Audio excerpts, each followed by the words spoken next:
Oui, j'aurais aimé faire de la boxe professionnelle. En fait, mon plan, on a toujours un plan, mais le plan finit toujours par changer. C'était d'aller aux Olympiques en 2012, de boxer quelques années professionnelles, parce que moi, je m'entraînais avec les gars d'Eye of the Tiger à l'entraînement, tout ça, donc j'aurais aimé ça être sur les galas avec eux. Donc, c'était ça mon plan. Mais là, je me suis pas qualifiée pour 2012 et je me suis donné le choix.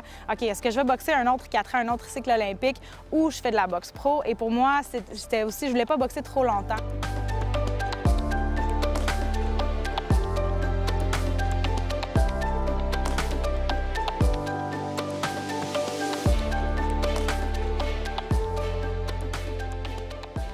J'ai vu tellement de boxeurs qui ont été au sommet de leur sport et qui ont continué trop longtemps parce qu'ils n'ont pas su s'arrêter. Moi, je me suis dit, moi, je vais m'arrêter au pic vraiment parce que je ne veux pas laisser cette image-là, parce qu'il y a une vie aussi après la boxe, parce que la boxe, c'est un...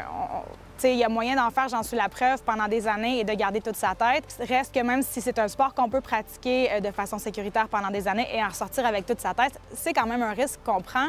Et c'est un risque à long terme, je dirais, parce que c'est des années plus tard qu'on va savoir vraiment si on a gardé des séquelles ou si, bon, ça va se détériorer, tout ça. Donc, pour toutes ces raisons-là, moi, c'était important d'arrêter vraiment au pic de ma forme, de ne pas boxer trop longtemps, de le faire parce que j'avais un objectif à atteindre, pas de le faire parce que c'était le champ où je me valorisais le plus facilement. Donc voilà. Donc oui, ça aurait été le fun, la boxe professionnelle, mais pour moi aussi, les meilleures filles au monde étaient en boxe olympique, vraiment. Et c'est encore le cas, je le pense. Rien pour enlever à la boxe professionnelle, mais en tout cas, pour la boxe féminine, c'est le cas. Peut-être un peu moins vrai chez les gars. On peut vraiment comparer que c'est deux ligues de haut niveau, si on veut. Mais en boxe féminine, les meilleures boxeuses, en tout cas, je vais parler pour moi, là, se trouvaient en olympique. Puis moi, c'est ça qui venait me chercher, le challenge, le défi d'affronter les meilleurs, de me mesurer aux meilleurs, sans pouvoir choisir mon adversaire. On a un tirage au sort, tu arrives dans un tournoi, tu choisis pas qui t'as. Tu as ta boîte à outils, la fille a sa boîte à outils, puis là, c'est tu boxes contre elle, on bâtit une stratégie, puis on essaie de traverser, d'avancer dans le tournoi comme ça. Donc moi, personnellement, c'était ce qui me motivait le plus. Puis j'ajouterais à ça que je suis vraiment heureuse de voir que la boxe professionnelle s'ouvre aux boxeuses féminines maintenant. De plus en plus, ça va faire comme les gars, en fait. C'est qu'habituellement, après un Olympique, il y a une vague de boxeurs professionnels qui tourne, une vague de boxeurs qui tournent professionnels.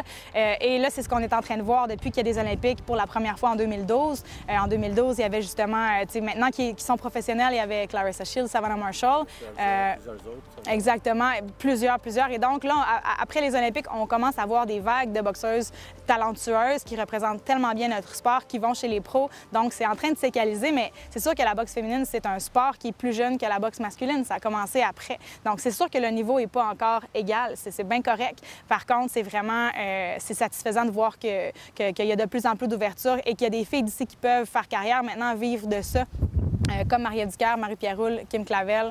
Donc ça, c'est vraiment un grand pas. Puis je pense que dans les prochaines années, on va voir une amélioration encore plus fulgurante dans la boxe professionnelle.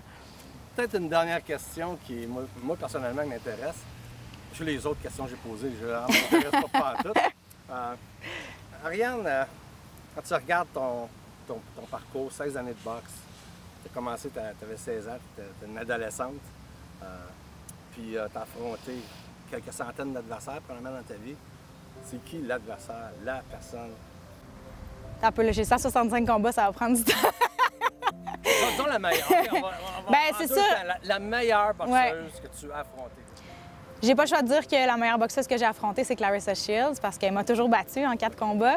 C'est une boxeuse qui est extrêmement vite, extrêmement explosive. Et moi, j'ai toujours été très rapide pour ma catégorie. Puis j'avais l'impression que j'étais sur le bord toujours de pouvoir la battre en vitesse. Puis c'est dur, ça, parce qu'avec tous mes autres adversaires dans toute ma carrière, ça marchait. Quand je me mettais à boxer en vitesse, ça fonctionnait. Et elle, c'est tentant, mais il fallait que je mette mon ego de côté puis que je prenne une autre stratégie, si on veut. Donc, c'est vraiment une boxeuse qui, je le disais tantôt, qui est particulièrement explosive, particulièrement rapide. Ce qu'elle fait pour gagner dans le ring, elle le fait vraiment très bien. Qu'est-ce que tu penses que tes plus grands adversaires que tu as affrontés, qu'est-ce que tu penses que si je leur posais la question, qu'est-ce que tu penses d'Ariane Fortin comme boxeuse? Qu'est-ce qu'ils diraient? Comment ils te décriraient? C'est une bonne question, ça. Merci. Je pense que je suis une boxeuse qui est polyvalente. Je pense que c'est ce que mes adversaires diraient si on leur demandait. C'est une bonne question. Je pense que je suis une boxeuse qui est polyvalente, qui met beaucoup de pression, très en forme. Puis je suis polyvalente dans le sens que je peux boxer de différentes façons. Dans les dernières années de ma carrière, j'ai eu à boxer d'une façon type un petit peu parce que bon, j'ai monté de catégorie pour aller aux Jeux olympiques. Donc, je me suis retrouvée dans une catégorie 5 kilos plus haut avec beaucoup des grandes. Donc, la stratégie que je devais adopter se ressemblait. Donc, beaucoup vers l'avant, des combinaisons en avançant, tout ça. Donc, bref, une même stratégie. Mais j'aime beaucoup boxer en contre-attaque aussi. Je le faisais plus quand j'étais à 152 avant. Donc, je pense que c'est dans ce sens-là que je suis polyvalente.